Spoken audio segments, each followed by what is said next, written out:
question.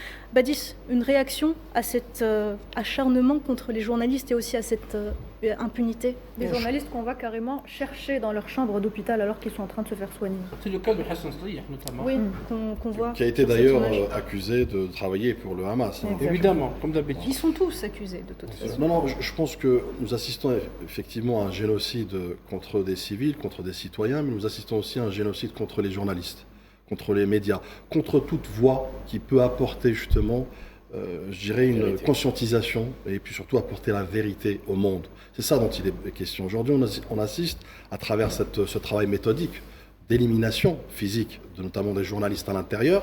C'est un génocide à huis clos. C'est ça dont l'entité sioniste voudrait, en tout cas comme but ultime. Et puis, à contrario, c'est-à-dire que les Reporters sans frontières s'arrêtent aux frontières de Gaza, s'arrêtent aux frontières des territoires occupés. C'est pour dire qu'effectivement, et là pareil, hein, je me joins à Faisal pour lancer aussi un appel à cette communauté des journalistes et des médias dans le monde. Où elle est-elle aujourd'hui ? J'ai pas vu d'une seule voix monter au créneau et demander, exiger une présence des journalistes sur les territoires occupés pour effectivement apporter un éclairage et décryptage, puis surtout comparer des vérités contre des contre-vérités.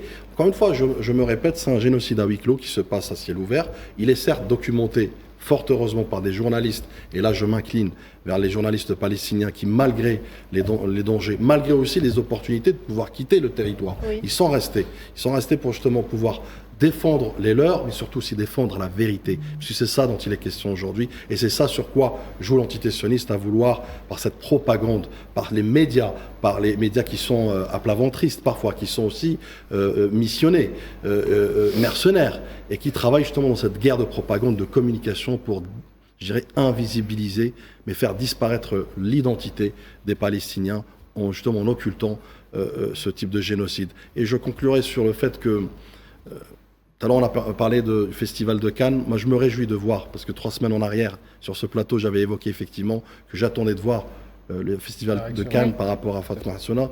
Donc, je me réjouis de voir cette déclaration, ce postulat responsable notamment, et qui plus est par une actrice que j'admire beaucoup.